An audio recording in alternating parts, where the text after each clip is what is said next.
overall staffing since the beginning of 2022.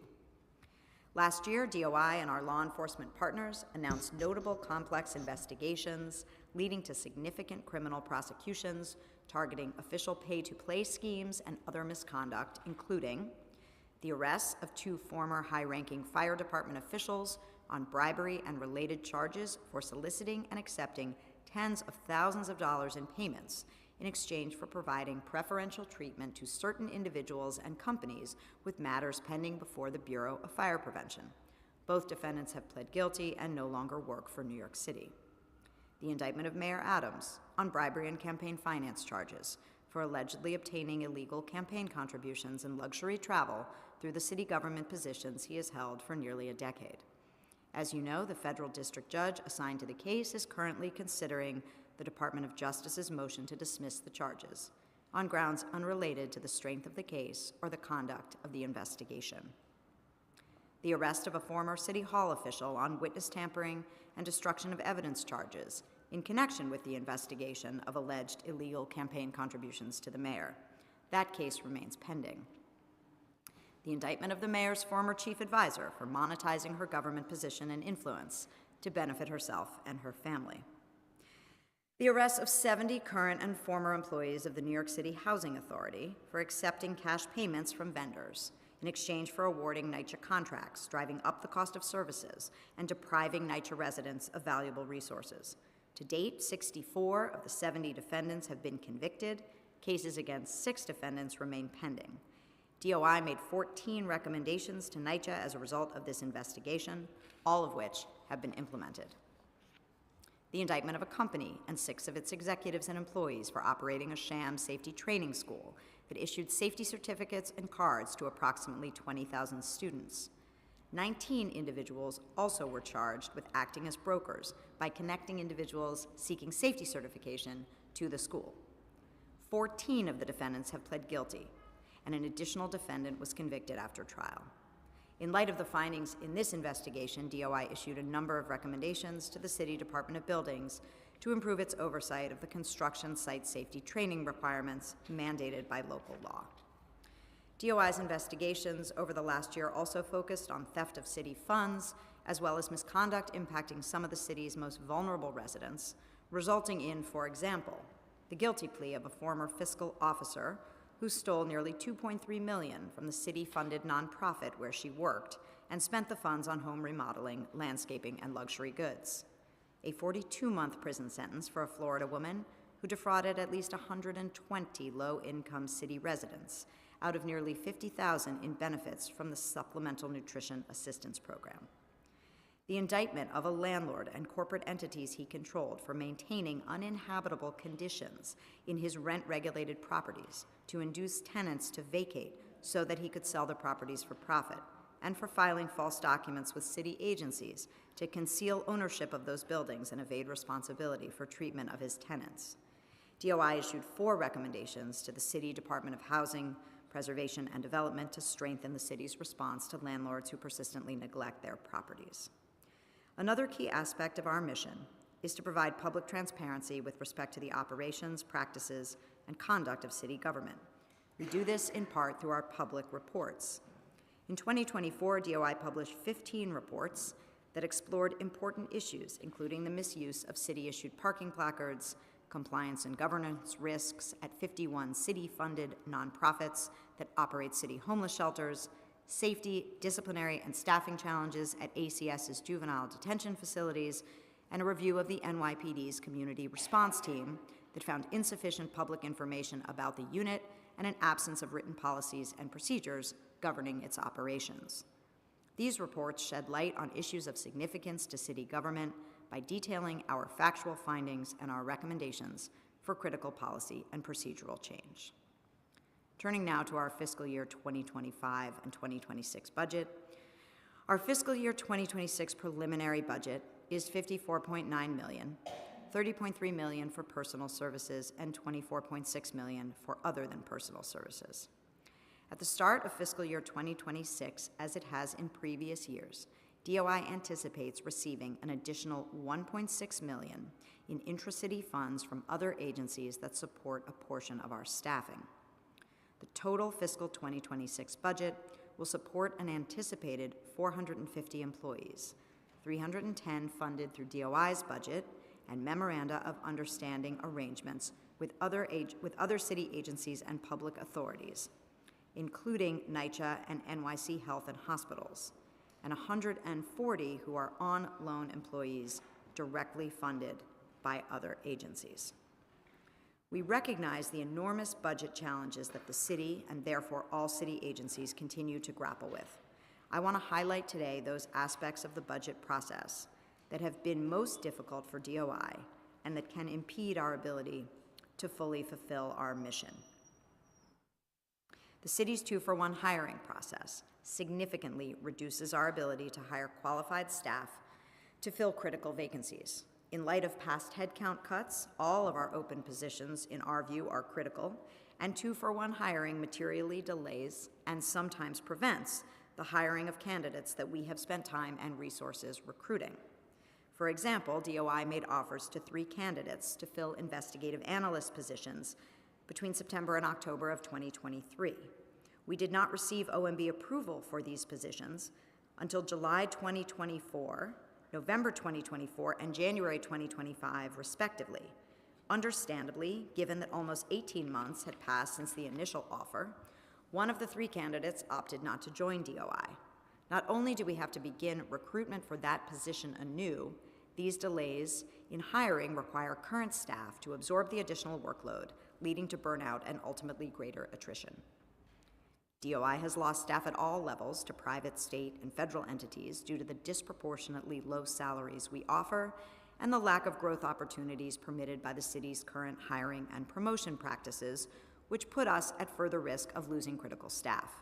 For example, DOI's Deputy Agency Chief Contracting Officer, or DACO, left the agency in September of 2023, and despite several rounds of recruitment and offers to candidates, we have been unable to fill the position because the current OMB hiring policies require us to offer a salary that is materially lower than DACO salaries offered by similarly sized city agencies. DOI's current OTPS budget primarily pays the rent for our office space and the expenses of our monitorships, which, as you know, are paid to outside monitoring firms, not to DOI staff. DOI's baseline OTPS funding was cut by approximately $4 million due to PEGs in fiscal year 2024. DOI's OTS budget does not cover standard law enforcement agency expenses, such as cars, technology, and training. We have used forfeiture funding to cover those expenses, and while that is a permissible use of forfeiture funds, the funds are limited, and the city should be prepared to fund our operating expenses in the future. DOI rarely seeks capital funding from OMB, but delays in that funding also have required us to use forfeiture funds for critical agency needs. For example, we decided in 2023 to obtain a new case management system to replace an aging system that lacked key functionalities, including readily accessible records and case files, streamlined export capability for production of discovery, and the ability to easily generate statistical information. We submitted a request to OMB in 2023 for capital funding for this basic operational law enforcement need, a request that met all the capital funding requirements. However, after well over a year of back and forth with OMB, when DOI still did not have a clear path or timeline to approval, the urgency of our need required us to abandon the capital request and leverage forfeiture funding to procure Caseware, our new electronic management system, which will cost approximately $2.8 million that will be paid over the next 5 years. I am pleased to say that Caseware launched just last month, and DOI staff are learning to navigate the new system, one that vastly improves our ability to maintain and access information. I want to return for the moment to the topic of forfeiture funds and the role that they play in supporting our operations. Both federal and state law provide for forfeiture by defendants of the profits of criminal activity to the government, and for sharing of those funds with the investigative agencies that worked on the case. Forfeiture funds must be used to support legitimate law enforcement activities. The majority of our forfeiture funds come from federal prosecutions. There are very strict DOJ guidelines on how forfeiture funds can be used and for what purposes, and the guidelines require that forfeiture funds supplement, not supplant, DOI's budget. This means that the city cannot reduce DOI's budget due to the availability of forfeiture funds. We have used forfeiture funds to support our basic operational needs, as I have just explained, but those funds are limited. The majority of our forfeiture funds came from the 2011 city time case, in which the defendants were ordered to forfeit very significant funds, a portion of which were shared with DOI. DOI has continued to receive forfeiture funds from the city time case as recently as 2023 through the identification and sale of properties subject to forfeiture. But DOI will not be able to fund our basic law enforcement needs with forfeiture indefinitely because we cannot expect to receive forfeiture in that amount again. Our use of forfeiture funds between fiscal years 2022 and 2025 to fund our operational needs has saved the city $16.2 million, but in the future, the city must be prepared to fund those needs when our forfeiture funding runs out. From 2014 through 2024, DOI spent an average of $2.5 million forfeiture funds per year. However, in fiscal year 25 alone, that amount increased to $10.2 million, taking into account the use of forfeiture funds to support our operational needs in light of the city's budget cuts. Let me turn now to our new needs.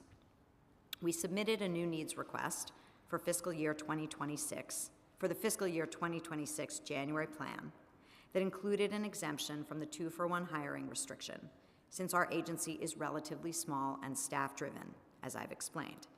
Curtailing our ability to hire directly limits our productivity. Critical positions, such as e-discovery management, have remained open for far too long because, while we have funding available to fill those roles, the 2-for-1 policy prevents us from hiring for them. The restriction also has contributed to our current 17% vacancy rate. And while OMB has agreed that DOI may make requests for exemptions from the 2-for-1 policy for critical vacancies, we must do so on a case-by-case basis with no guarantee of approval. While we have had some limited success, the process remains cumbersome and time-consuming. DOI also requested $1.7 million to fund 23 headcount that would support investigative staff, which included investigators with specialized skills such as data analytics, digital forensics, and investigative auditing, and operational staff in information technology, finance, and procurement. DOI received 10 of these lines and $745,000 in baseline funding to staff both investigative and operational units. 4 of the approved investigative lines will go toward hiring confidential investigators, and we plan to separately hire 4 additional confidential investigators using existing vacancies to create a group of sufficient size to run our investigative officer training academy this year. We are thankful for this headcount in a budget-constrained environment, but must continue to ask for the remaining 13 positions, which are required to fully meet our needs. It is worth noting that over the past 3 years, these 10 positions are the first additional headcount that we have received, putting aside the 18 unbaselined headcount granted to us in the fiscal year 23 adopted plan that we could not fill because they provided funding for only 1 fiscal year. We have made additional requests for the fiscal year 2026 executive plan, including $75,000 to achieve salary parity for 5 supervisory investigative staff who were not included in the recent agency-wide salary adjustment effort that was approved by OMB, one that has improved our retention and hiring.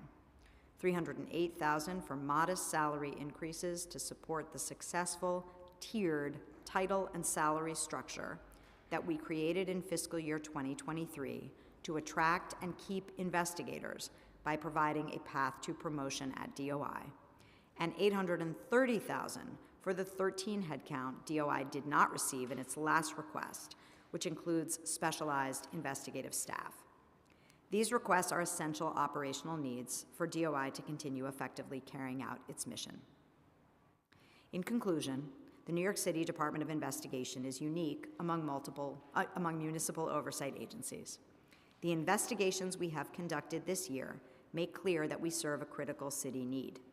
As an independent fact finder, DOI supports good government and provides public accountability, transparency, and confidence that corruption, fraud, and waste allegations involving New York City will be independently and rigorously investigated.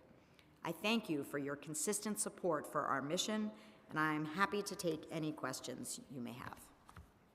Thank you very much. We've been joined by Councilmember Joseph, who ran a phenomenal hearing yesterday on education, Councilmember Krishnan, who will do so on parks, and Councilmember Banks, who did the same thing on public housing.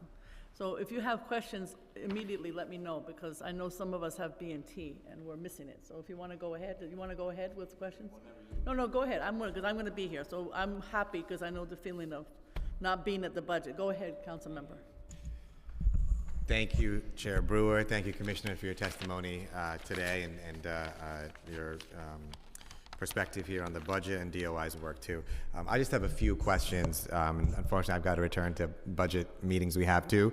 But a couple of them were, I saw the core proposals here that you would put in your testimony to further strengthen the independence of DOI from the executive branch, which will allow it to do its, in my opinion, responsibilities more effectively as well.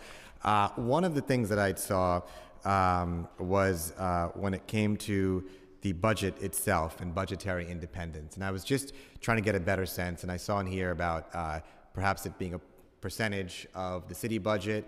And I was just curious to hear a bit more about what, in your view, would that budgetary independence look like? What other cities, I saw Chicago in here too, but what other cities with their OIG type offices, how have they structured budgetary independence, and what does that look like? So I think there are a number of different ways that it could be done, and we outlined, some of the models here. One would be a percentage of the city's budget, and frankly, I haven't studied the, but I think that is, that is one way to do it. Some of the other models, the agency makes a proposal to the council that then votes on that as part of its budget.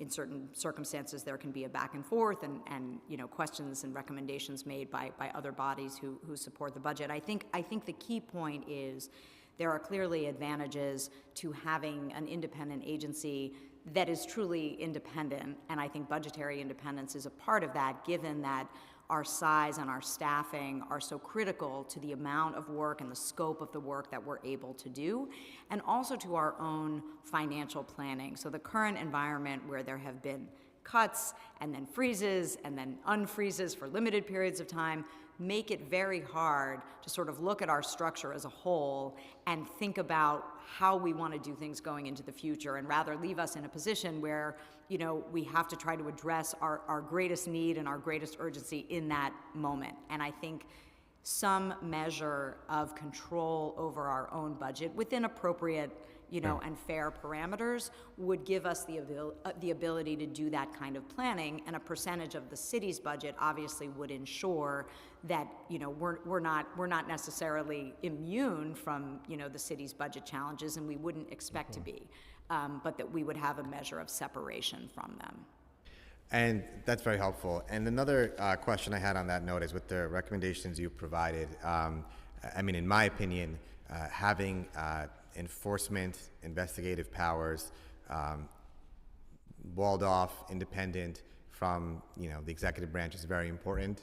Frankly, we're seeing at the federal level right now what is happening and the erosion of the public integrity because of the ways in which the Department of Justice and the White House are structured now, and what's going on there. So to me, I think this is a very timely issue. I'm just curious of have other cities and their offices, Inspector General type offices or DOI type offices, do they follow the same model too of independence in terms of the appointment of the commissioner, how it overlaps with other mayors as well? Is that independence generally seen in other cities? And if so, would you be able to provide the committee with more examples of more independent models along these lines? We would be happy to provide examples. I have to say, I can't, sit here today and tell you exactly how other models work. Certainly, a for cause requirement is embedded in a number of Inspector General hiring and firing protections, including, as you note, at the federal level. obviously the law has to be followed for the law to be effective. But certainly we could find, some additional models and examples and come back to you with those. We'd be very happy to do that. That'd be very helpful. Thank you. And my final question is just on your testimony about forfeiture. Are you telling me that a lot of the DOI budget is funded from forfeiture proceeds from a case going back to 2011? We were very lucky in, I believe, 2023 or 2024 to unexpectedly receive an infusion of forfeiture funds that I think came from a more recent identification of properties subject to forfeiture, yes, from a case, that is decades old at this point. And sorry, you said it before, but I missed it. When do those forfeiture funded parts of the agency, when does that expire, those forfeiture funds? Well, there's no expiration, but there's a limited amount of money. So, we have been essentially running our operational needs on forfeiture for the past year or so, if not going back a little bit further. And eventually, that money's going to run out, which will depend on, what our technology needs are. Obviously, we've had some technology upgrades. We've had this new case management system. So the $10.5 million in spending recently may be a little high, but eventually we're gonna be out of money. Right. I guess I misstated. I don't mean expired, but I meant more as it sounds like a lot of it comes from a very old case. And so when will those funds run out? Do you have some sort of sense of when that would be? Well, if we continue to spend at this rate, I think we'd have, like at a $10 million per year rate, I think we'd have no more than 2 or so years left. That's shocking. I'm getting nods from the people who know. Right. So, yeah. Well, that's shocking. And I would just say, my point is I appreciate your testimony about recommendations to make DOI more independent. I think it's very unacceptable and shocking, and we're seeing with this administration, to not only have no sort of checks and balances and independence from DOI, but on top of that, to provide such little funding for DOI that they're relying on forfeiture proceeds from a case that's more than a decade old to fund core operations. And to state that for the record. Thank you so much, Chair. Thank you for the time. You're okay? Okay. First of all, I want to tell my colleagues that I spoke at the recent, I call it the Speaker's Charter, and now we have the Mayor's Charter coming up. I indicated, without knowing what you were going to say, some of the suggestions to the Charter Revision Commission. I think I was the only elected official to testify, but there are more hearings coming up. So what I'm saying to you is testify the same. Take this list when you testify at the Mayor's Charter and the Speaker's Charter, and please include this on your Charter Revision Commission testimony, as I have done, and I hope you'll do the same. Excellent testimony. So I just don't want to understand about your budget, because I don't know, it was some huge, larger number in the past. So can you just reiterate what it is now? Because there's a number for what you have of staff, and then there's a number for the additional from intra-agency, right? And then there's sort of the need that you have for the future, because I know you want to do some more proactive investigations. I think you've said that in the past. So both staff-wise and budget-wise, can you just give us some indication as to what you have now and what you would like? Which is currently, it was 408. Now that budgeted headcount does not include what we refer to as on-loan employees. Those are employees whose salaries are paid by their home agencies, but who work at DOI, support our investigations, report up, through our chain. For those figures, I want to give you current active headcount. So our DOI only active headcount is 257. It was 368 in fiscal year 20. And our on-loan headcount, which provides significant support for our operations, is 137. It was 180 in fiscal year 20. So that gives us a total active headcount of 394 for fiscal year 25. And our ask has been an additional, in addition to other funding issues, but headcount specifically, our ask has been for 23 additional personnel.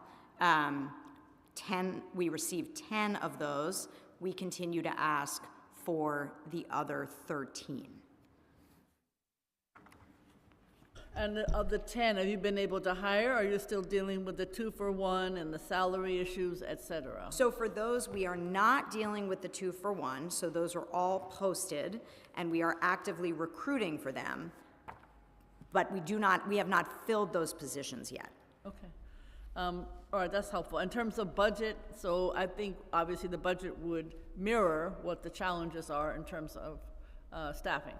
Yes, and I also want to be clear that one of our asks is for additional funding for vacant positions that are not fully funded.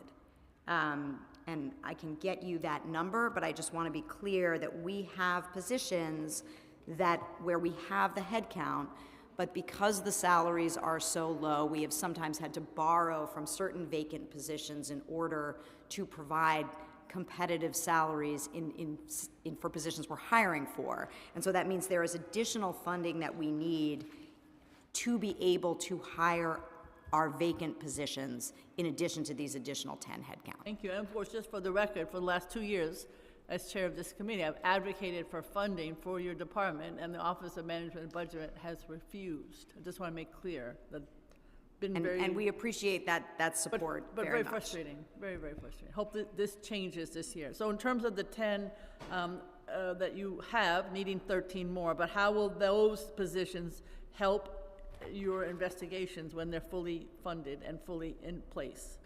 So for those 10, we've picked the areas of greatest need. So for example, we manage through, search warrants and seizures of electronic devices in criminal cases. We have an enormous amount of, material to go through that has to be processed. We have had one e-discovery manager managing sort of the vast bulk of this. So that's a position that we've posted for. We also do other forensic analysis of electronic devices, and so we're seeking 2 headcount for that. Auditing obviously is critical to the financial fraud investigations that we do. We're seeking to hire an additional auditor. 4 additional investigators, as I mentioned. Obviously, we could use many more, but that's how we allocated a portion of the 10 new headcount, and then we also need more technology support, and so we allocated 2 headcount to that position. So that is how we will use those 10. That's what we've posted for. So it's fair to say right now those are our areas of greatest need. Okay, and I know you also have the protest settlement unit. At least you could talk a little bit about what the unit is doing. I believe those folks have been filled, those positions. Ironically, there's a protest every day. So I will be interested to see what recommendations come out of it. But can you just talk a little bit about that unit? Yeah, so the unit is now fully staffed with 5 people, all of whom not only have been hired, but are working as of this week at DOI. Their role is actually unique in the work that we do. That unit was created to manage oversight of the NYPD's compliance with a particular settlement of litigation arising out of the George Floyd protests. And as part of the settlement of that litigation, the department agreed to implement policy and procedural changes to how they police protests. And the plaintiffs were interested, in having a body that could monitor the NYPD's compliance. Now, as you're aware, and I know we've talked about this before, outside monitors can be very expensive for the city. The city saw using DOI as the monitor as a way to save some money. We're very comfortable with playing that role, but to do so, we needed additional headcount. Because given all of our other responsibilities and obligations, it was not something we could take on without designated additional staff. And so we asked for and received 5 additional staff and have created essentially a small unit with an inspector general, 2 attorneys who will serve as special counsels, and 2 investigators to do that work.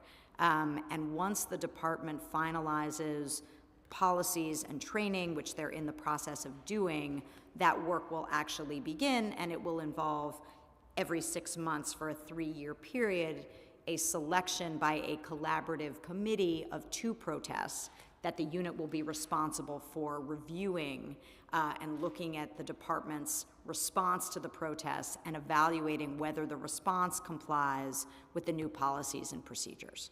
Okay. Just out of curiosity, have there been investigations that you haven't been able to, you've mentioned several now, but that you've not been able to conduct because of a low staffing? In other words, again, back to this proactive situation. Look, there are no, complaints that we've received that we thought were significant and warranted investigation where we sort of put them aside because we couldn't do them. At the same time, there is proactive work that we would be interested in pursuing that we've not had an opportunity to pursue given, our other obligations and responsibilities and the staffing that we have. It is also the case that you don't know what you don't know. I think there are steps that we would be taking, resources we might be devoting to doing things like proactive audits involving large capital projects that aren't subject to a monitor. We're not in a position right now to do that because we don't have the staff. Okay. I'm sorry, to go back to the those that are looking at the protests. Something about 2 every 6 months. Every 6 months is a report, but how do you determine that the monitors look at X, Y, and Z? Is it every protest? Is it whether it's a complaint? Is it complaint-based, et cetera? It's not every protest, and it's not complaint-based. The settlement provides for a collaborative committee that has representation from the plaintiffs in the litigation, from the NYPD. It's a committee that DOI chairs, and the committee selects 2 protests to be reviewed every 6 months. Now, DOI obviously can always do any protest review that we choose to do, but for purposes of this particular settlement, the settlement describes how the protests will be selected. You're going to have plenty to select from. It appears that we will. Yes. So what is the current salary range for attorneys and investigators? You talked about this a little bit, but because they're so non-competitive with other city agencies, we just want to hear that again. It seems to me such a fixable, we never can compete with the outside, but it seems to me we should be able to be on parity with those in our own government. Yeah, so the confidential investigator titles, and there are 3 levels of confidential investigators. That's the tiered system we put in place. If you take the sort of highest end of the range for each of those positions, which I would describe as including 2 years of service and the COLA adjustment, which obviously not everyone gets. The lowest tier, confidential investigator 1, is $63,900. I'm rounding slightly. Tier 2 is $76,700, and Tier 3 is $89,500. And then we have, another investigator title called Special Investigator that is, another related title, which is around $76,700. So those titles are not competitive with other city agencies, and we have a specific request to increase each of those tiers so that promotional path continues to be attractive and we can motivate very hardworking investigators to stay in their positions. So those are the CI salaries. Our attorney salaries are competitive with other city agencies. There, our challenge is really the federal government, to some extent the state government, and the private sector. Something to make us aware of so that we can advocate in the budget process, and I appreciate that. And then just in terms of overtime, is that something that investigators and attorneys are able to access? I didn't know if that's relevant to you. I think certain titles are overtime eligible, certain titles are not. So certain investigator titles are overtime eligible as investigators promote into more senior supervisory positions like Assistant Inspector General. They are not overtime eligible. For the most part, I don't think this is sort of a determinant issue for us in terms of our staffing. People are motivated to be promoted despite the fact that in certain titles, they're not eligible for overtime. Other people who are in overtime eligible titles have a cap, but we can seek waivers where necessary. I would say we do seek waivers regularly, but not for significant numbers of employees. Okay, thank you. So we've been joined by Councilmember Ressler. Councilmember, she has excellent testimony. I hope you read it. It is the kind of testimony that you would like. And I have said to all of our colleagues that when we testify before the one charter for the speaker, one charter for the mayor, as I have done already for the charter from the speaker, we should include her suggestions because that's where they have to lie in order to make some of the changes. We all have B&T, so if you want to go ahead with questions, you'll let me know because I let certainly others do the same. So you'll let me know if you want to go ahead. Commissioner Banks, Councilmember Banks, if you have questions, go ahead. Not a commissioner, but thank you. Thank you, Madam Chair, and to the Commissioner, thank you for your early statement and testimony. Particularly when it comes to NYCHA, when I first took office, a major scandal regarding NYCHA employees that involved bribery and extortion, which brought significant attention to the issues of corruption and misconduct within the city agencies and authorities.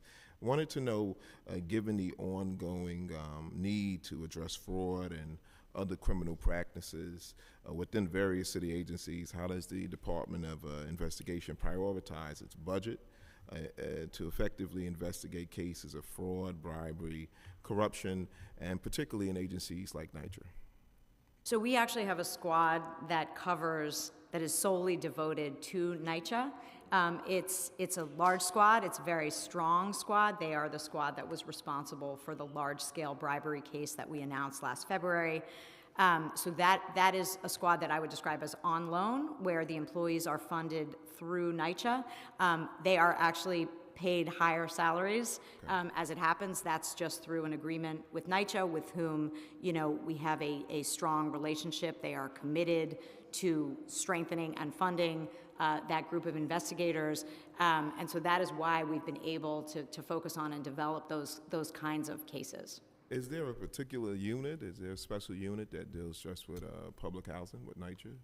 So we have a squad in the agency. We manage our squads by numbers. Right. They're squad 7. They're the squad that oversees NYCHA. You said the head count is 7 squads? No. Sorry, the number of the squad, the way we label it, is 7. Let me see if I have the exact head count by squad. I do. Why am I missing squad 7? Let me see.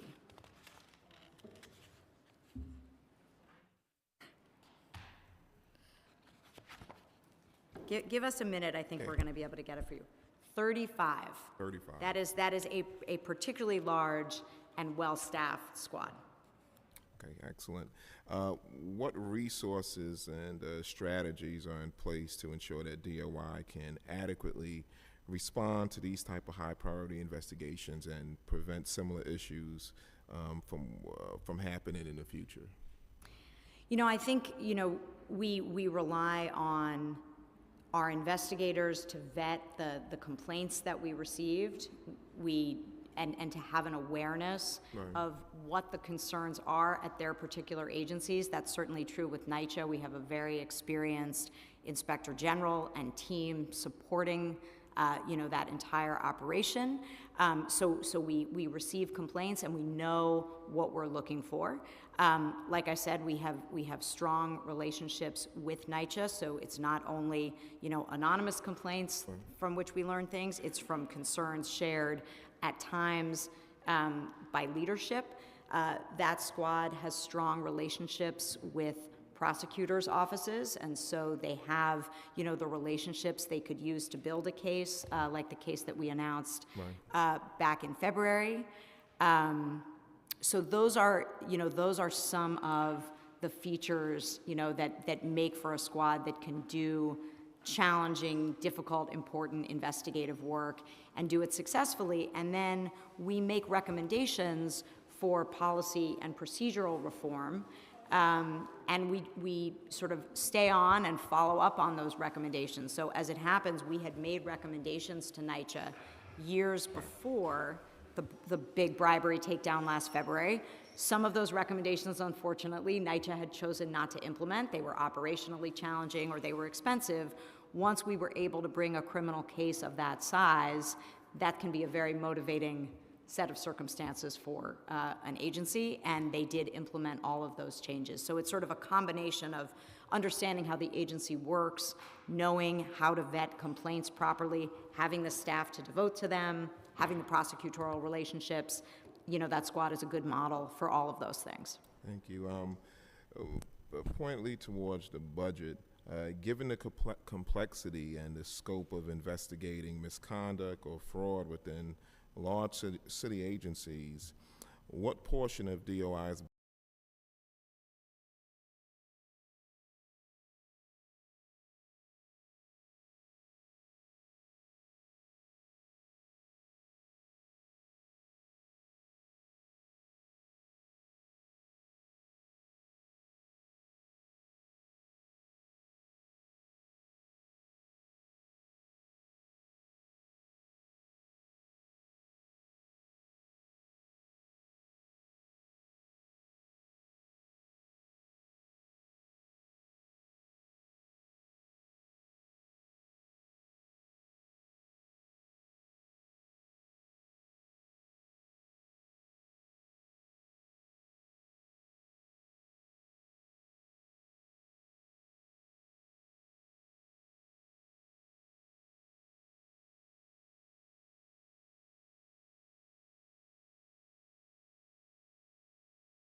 49 active positions. So they're, they are staffing that squad quite fully.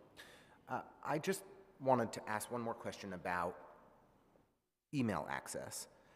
Could you, my understanding is that DOI has direct access to most agency servers to be able to review email correspondence from city agencies. Could you let us know which city agencies DOI does not have direct access to? We have direct access to all agencies whose email accounts are hosted by OTI. Right. So that excludes, for example, City Hall. Their emails are not hosted there. There are some other agencies as well. I'd have to get you. They're not very many, but there are some other agencies that are not OTI hosted, who we also don't have direct access to. For those, we have to go to those agencies with the request. Is that a cumbersome process? It's a different process. I would say that when we make these asks, we are getting the cooperation that we need. In an ideal world, would we have direct access without having to make the ask? Yes, we would. And I guess two more questions, if that's okay, Chair Brewer. I really appreciate it. Could you explain to us how the KMPG, do I have my acronym right? KMPG? KPMG. KPMG, I'm sorry. KPMG contract to oversee the asylum seekers has been working. Do you think that, considering how OMB has starved DOI of resources, the 25% staffing reduction we've seen over the last year, which doesn't include the 25% additional reduction in loaned headcount, is that a model that we should be looking to replicate so as to help expand DOI capacity, bringing in partners like KPMG or law firms or other entities to provide kind of monitor-like oversight of areas of city government that need, additional review at this time? It is certainly a model that I think works well. So typically, as you know, there are two types of monitorships. One type involves city vendors who have their own integrity issues, where the city needs to contract with that vendor for some purpose, and therefore the vendor funds the monitorship and DOI oversees it. The KPMG model that you're describing, like the monitorship of the borough-based jails, are basically designed to assist us in monitoring large capital projects. That's how monitorships have been used. And the investment of funds that the city is willing to make makes sense because the project is so large that a risk of fraud and abuse is therefore much more significant. Absolutely. And that was the basis for our proposal to use KPMG, and the city had. Is that strictly a fiscal oversight, or are you in kind of waste, fraud, and abuse? Are there other? Is that the real focus of? Well, the focus is really to make sure that the city is getting the benefit of what it's bargained for, right? So if the city has signed up vendors to provide meals and to provide residences for asylum seekers or to provide translation services, we want to make sure that they're getting those services, that they're not getting cheated, that people aren't charging more than they should be, for example, for work that they're not doing.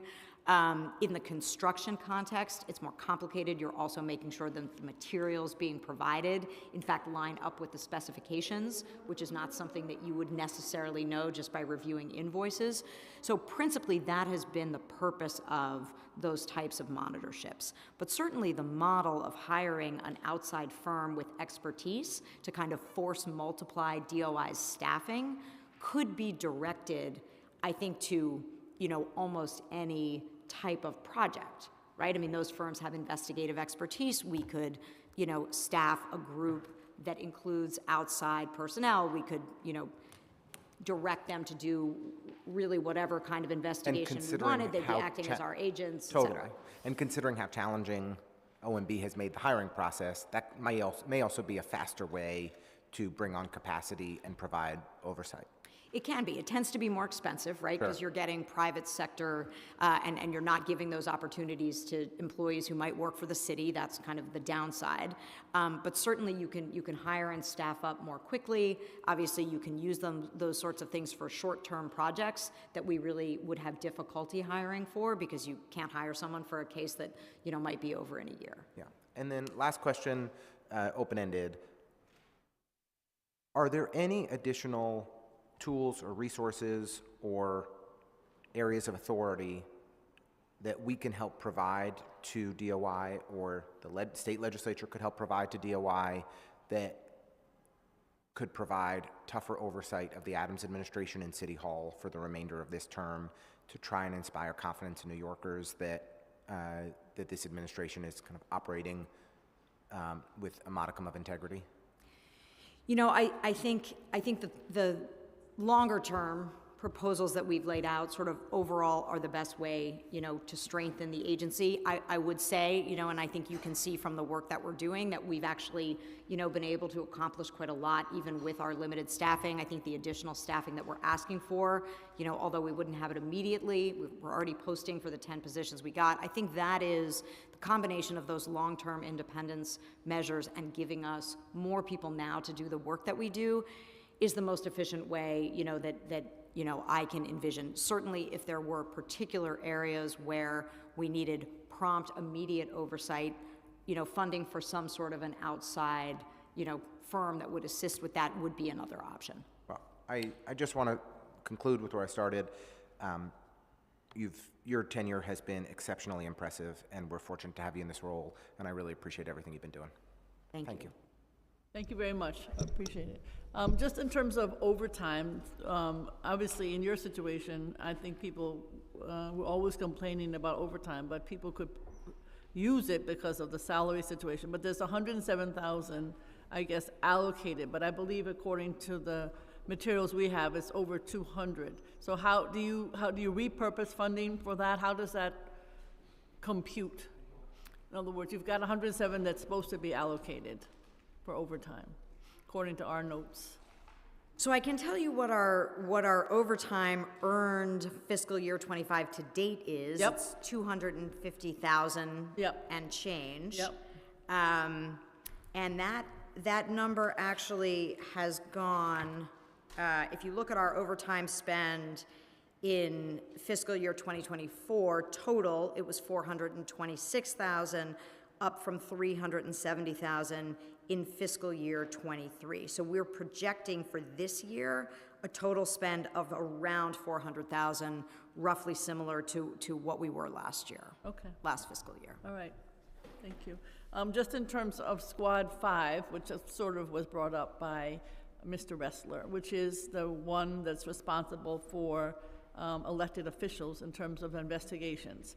So do the squad's investigation from your experience increase when an administration changes over? Do you look at retroactively at some of the previous administration's actions? And then again, do you have the capacity to perform for this particular squad in your current staffing level? So you could argue that you don't have enough staffing for any levels, but particularly in this one. Right, so the current active headcount in that squad is 18, which is sizable. NYCHA, which we spoke about, is kind of an outlier in terms of size, which is great, but that's not really consistent with most of our squads. So they have 18, they have one vacancy. You know, we have over the last few years done everything we can to give them the headcount that they need. They also have in-house auditors who are very talented, who do, you know, the complex fraud cases. They have attorneys. They have, you know, wonderfully experienced staff in various kind of categories. It is also the case that for large-scale investigations of the kind that they've been working on, we will occasionally, and we certainly had to do this over the past year, bring in staff to support them from other parts of the agency, and not just from our dedicated, you know, digital forensics unit or e-discovery folks, but people from other investigative squads who otherwise would be focused on their agencies. That model has worked for us in terms of facilitating their ability to do the work that they do. Would we have more people in that squad if we could? You know, we might, like all across our squads, but I think and I hope they would agree that they have gotten what they have needed to do their work, albeit, you know, in the overburdened way that I feel like all of our staff is working. Right, I tried to say that when I was introducing the topic, so that's very helpful. In terms of asset forfeiture, I was around during city time. I have to give now Attorney General, then council member with me credit. She never stopped talking about it to the point we wanted to shut her up. But she was right. So I understand that hopefully there will not be another city time or something of that ilk, because it was quite challenging. So my question is, we heard earlier, a couple of years in terms of the length of that particular asset forfeiture. So my question is, are you concerned about the Trump administration announcing freezes on this is federal funding? And if so, how would that impact? I don't know that they will. I don't even know if they know about it, but I was wondering if you could comment. Sure. Well, it's funding that has now for quite some time been in the city's accounts. It's in our accounts here. So it's not like a recent transfer of funds. We don't have any reason to think from the conversations we've had that funding from, that came in a couple of years ago now or so is going to be clawed back. In terms of future federal forfeiture, we certainly hope the program will continue, but exactly how it'll be organized or the types of cases that might generate those sorts of returns, even if we don't get anywhere close to the city time case, it's hard to say. Okay, and how much, is there any average without city time included that you move into your asset forfeiture budget? Is there some, Well, we also... it depends on the cases. We also have about $5 million, again, built up over time from state forfeiture, and then there's another, Treasury Department category that we have that I think is roughly... Which is Treasury's? 1 million. The Treasury is 1 million. We have far smaller amounts than our current DOJ forfeiture that really comes from the city time case. I would say like a few million a year would be, Okay, would be average.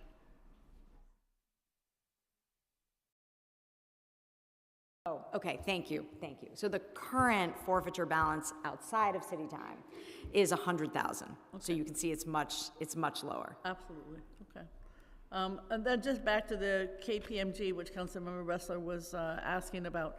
So is KPMG both for the working on the contracts to do with the migrants as well as the borough-based jails? Is it the same, different companies? No, K2 is the monitor for the borough-based jails. I know there's some similarity in the name, but that's a separate entity. KPMG is just working on the asylum seeker expenditures. Got it. So I assume these contracts last as long as the asylum seekers are here, and in terms of the borough-based jails when they get built, right? Is that how it works? So there are different answers for each one. So the contract with K2 for the borough-based jails, which we entered into in October of 2023, has a term of 5 years. Okay. And that we'll see if that gets us through the construction or not, but that's the idea. The KPMG term, I know it's been extended. Let me just see if I can get you a more precise answer on that. Is that in here? So currently that goes until June of 2026. Got it, okay, thank you very much. Obviously, to the extent that that there are fewer funds being spent in that way going forward, we'd be able to adjust that. Absolutely.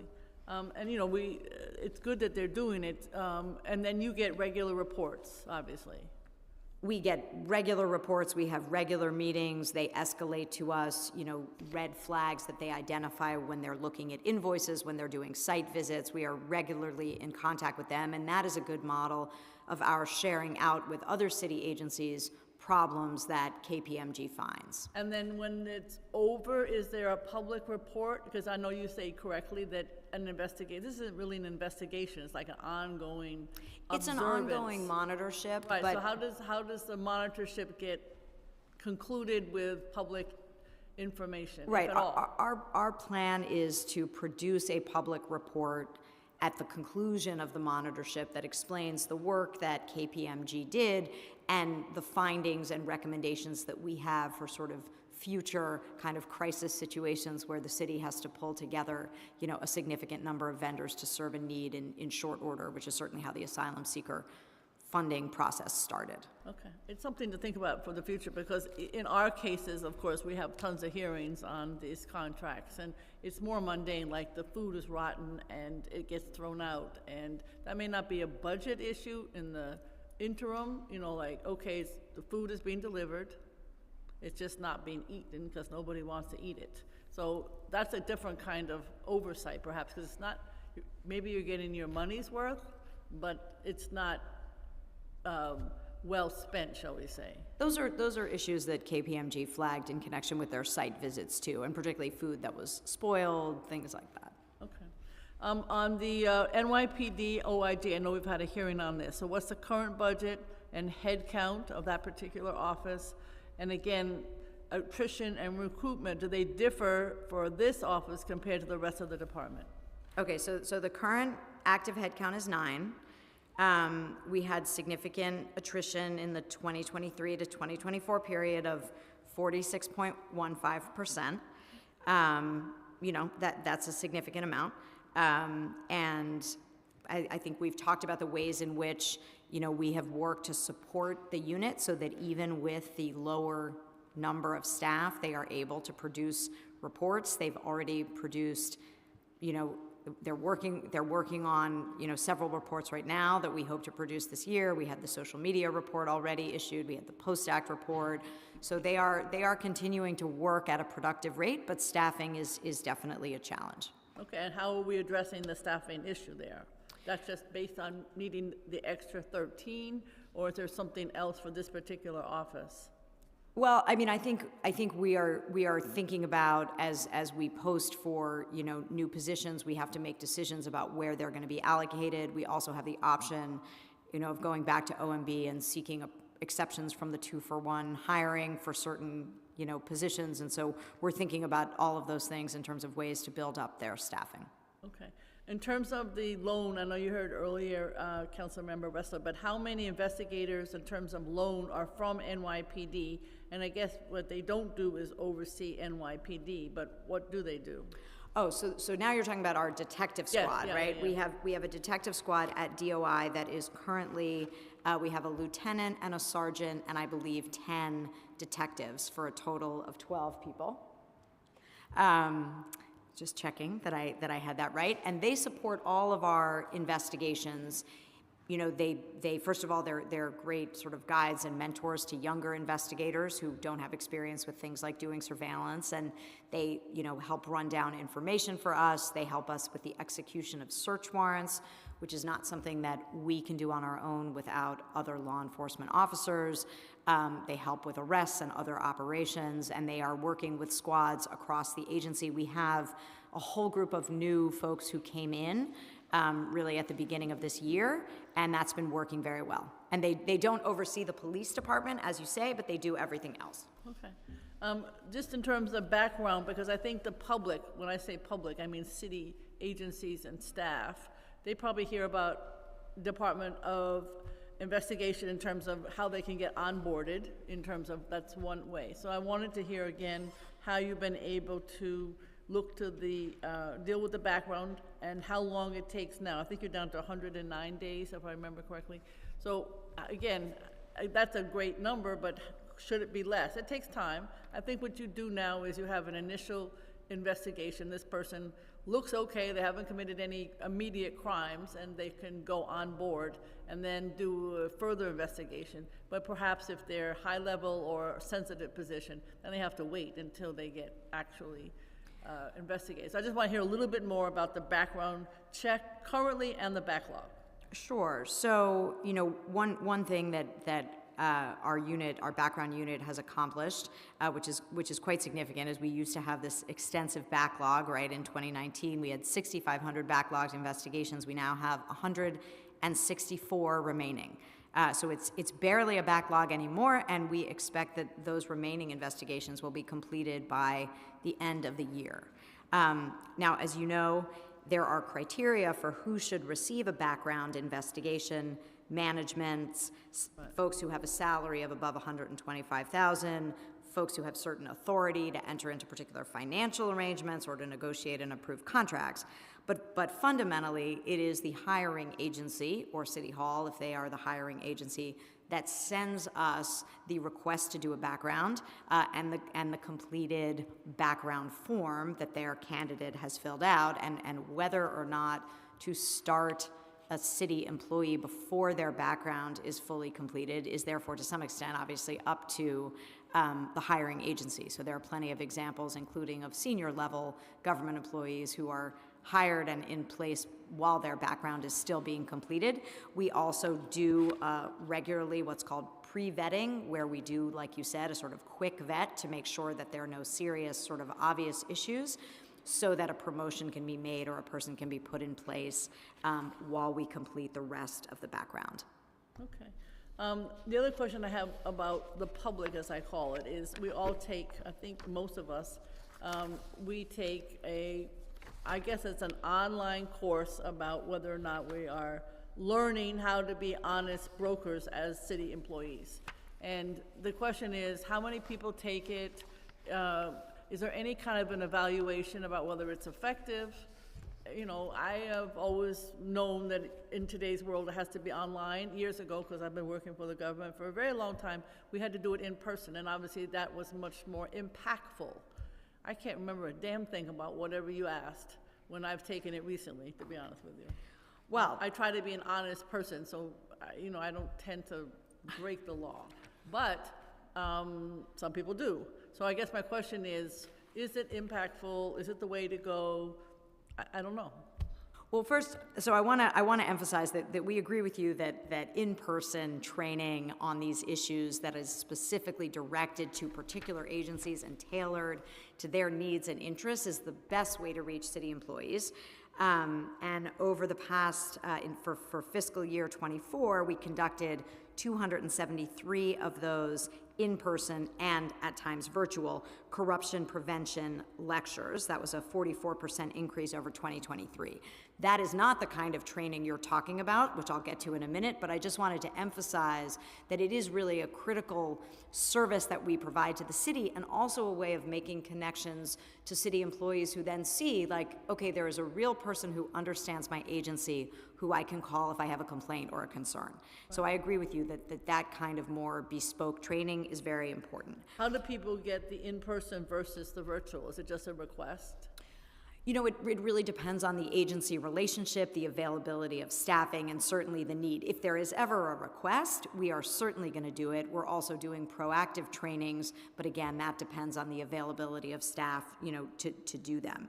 In terms of the online sort of standard training that more employees get, 36,150 city employees had, you know, viewed that corruption prevention module.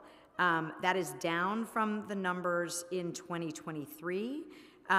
We do those, that is given, I think, every other year. It's not an annual requirement. And I don't have sort of precise data on who it's reaching and who it's not reaching.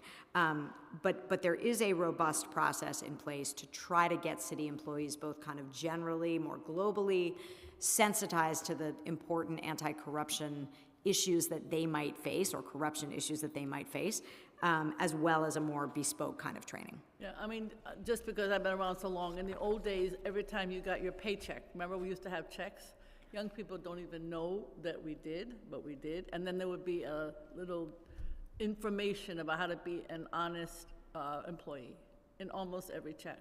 Now, of course, it's directly deposited, so you have no idea how to be an honest employee unless you go to one of these trainings. I'm just saying that little check had some positive aspects to it, no longer. The other question is, the department has been operating a policy and procedure recommendation portal that helps inform the public on the recommendations. So how often is the portal updated? When was the last update? I should know this. I should have looked at it, but I have not. So the portal's updated every quarter. And I don't know that I have, unless someone else has it. I don't have the specific last date that it was updated, but it's every quarter it's updated. We had some sort of a backlog last year with updating, which I think we are now up to date. And our number of policy and procedure recommendations went up significantly this year compared to last year. I had that number. I think it may have been in my testimony, but we went up by a significant magnitude, and it's been, you know, reports and recommendations, as you know, has also been a focus for us over the last few years, and we had, I think, 15 reports last year, and over 200, maybe close to 300 recommendations. Okay. Marshals, the fees, and just more information about the marshals. I know they're appointed by the mayor, so one of the questions is, are they fully appointed? They obviously enforce orders from civil court cases. They carry out evictions, which is how we know them. They collect judgments.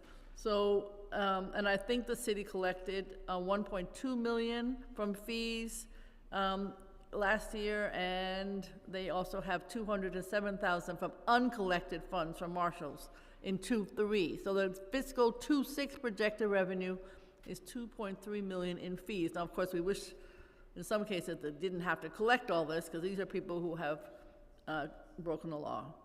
So what is driving the anticipated increase in revenue? We worry that it's evictions, to be honest with you. And what is the current guidance by DOI to marshals for commercial and residential evictions? And of course, what are the vacancies?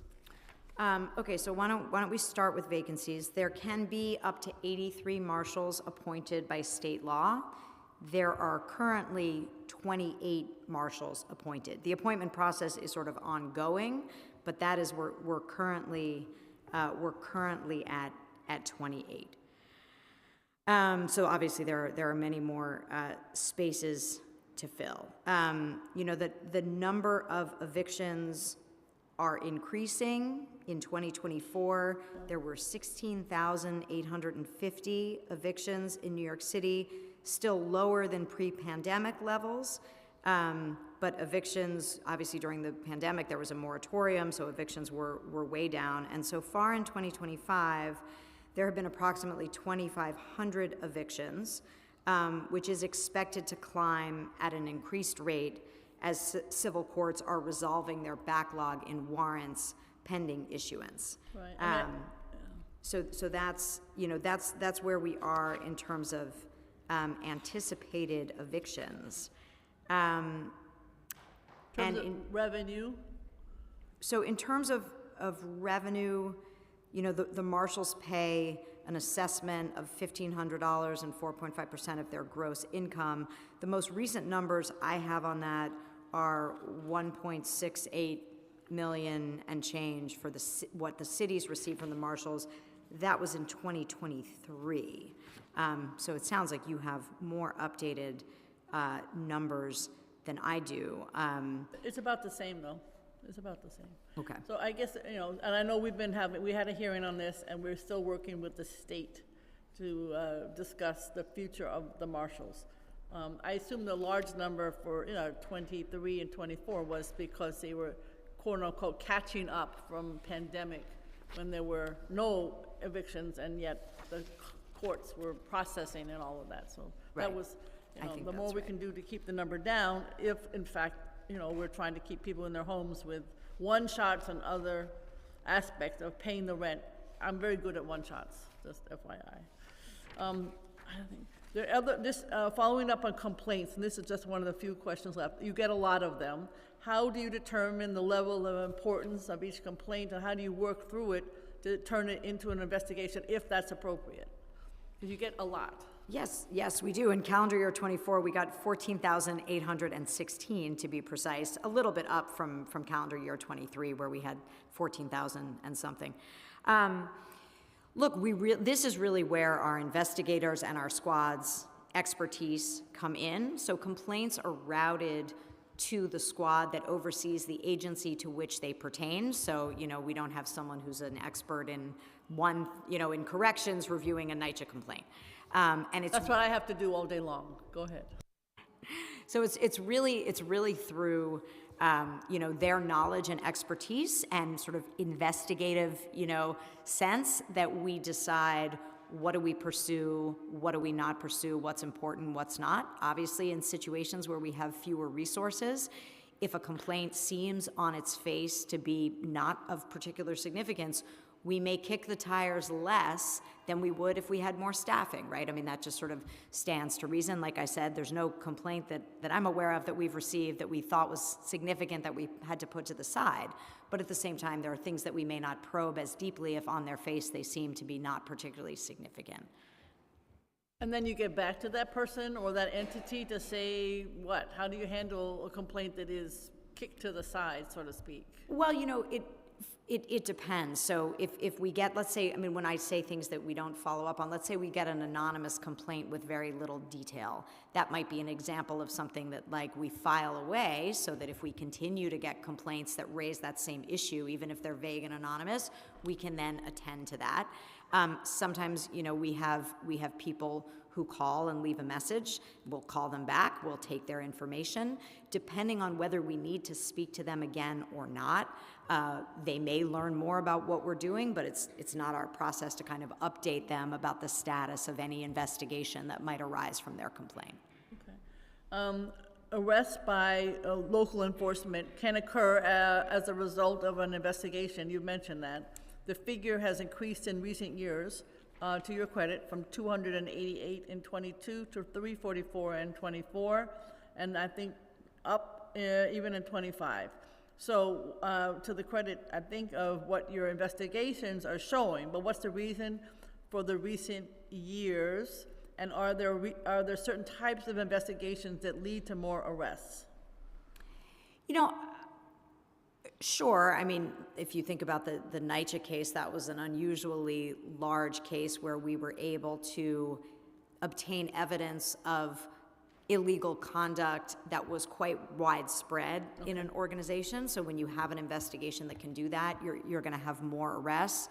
I think how much time an investigation takes and even how significant it is may not necessarily be reflected in how many arrests it generates. You can envision, for example, like an arrest of a senior official is a very significant one, but that's only one arrest. And so we really try to be more focused on doing impactful cases than sort of being stat driven. I think the arrests have increased, certainly because we've been quite busy. We've had a lot of complaints. Our folks have done efficient and excellent work. Prosecutors also, I think, were slower coming out of the pandemic than they are now. I think they are bringing more cases than they were a couple years ago. So it's sort of a lot of factors that go into having an increased number, in any one particular year. Okay. The issue of referring, now obviously now you refer to state or feds, depending on the situation.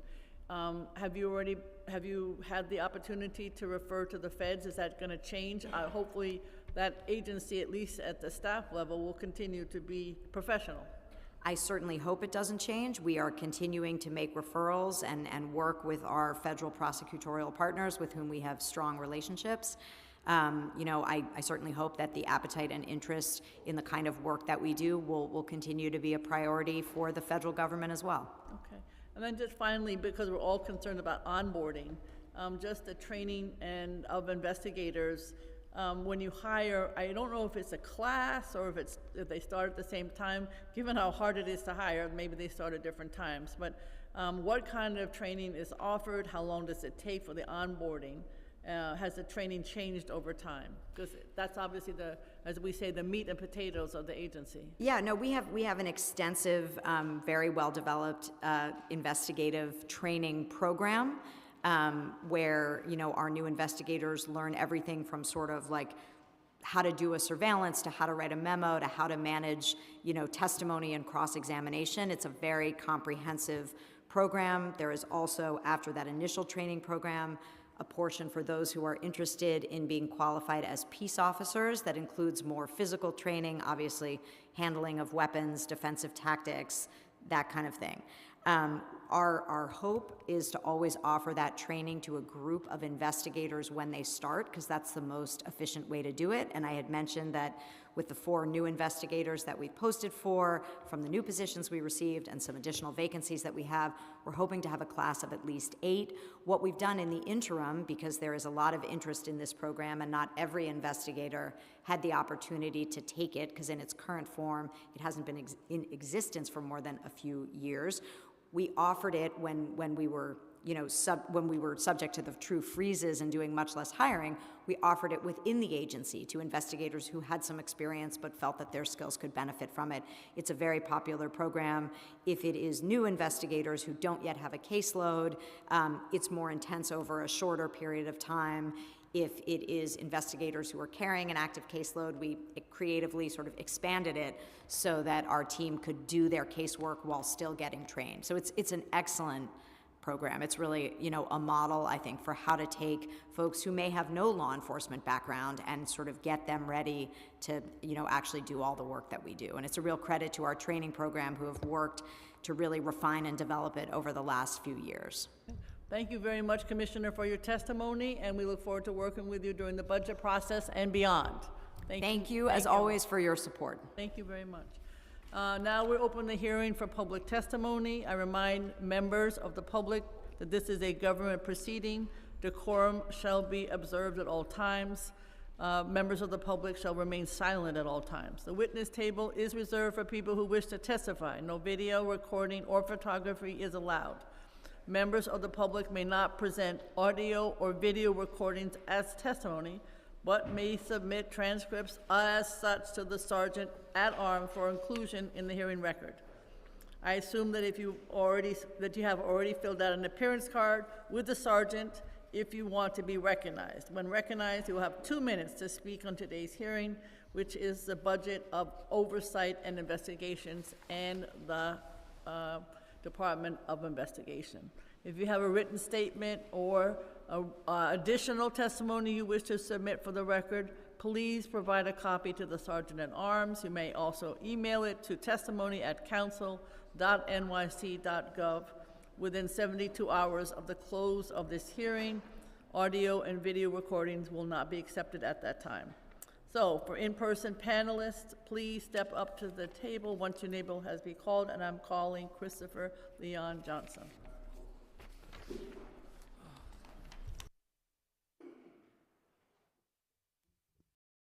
Ready? Yeah, hello. My name is Christopher Leon Johnson, and I'm calling on the DOI to start investigating Brad Lander. I want to know, why does Brad Lander campaign for mayor on government time? And I want to know, why does Brad Lander use a social media account to advocate for his run for mayor while he's polling at 6% on government time? The DOI has never, ever put an investigation out for Brad Lander. I want to know, why does this committee never, ever ask the DOI, what's up with Brad Lander campaigning for mayor for the past 3.5 years on government time and using a social media account on government time?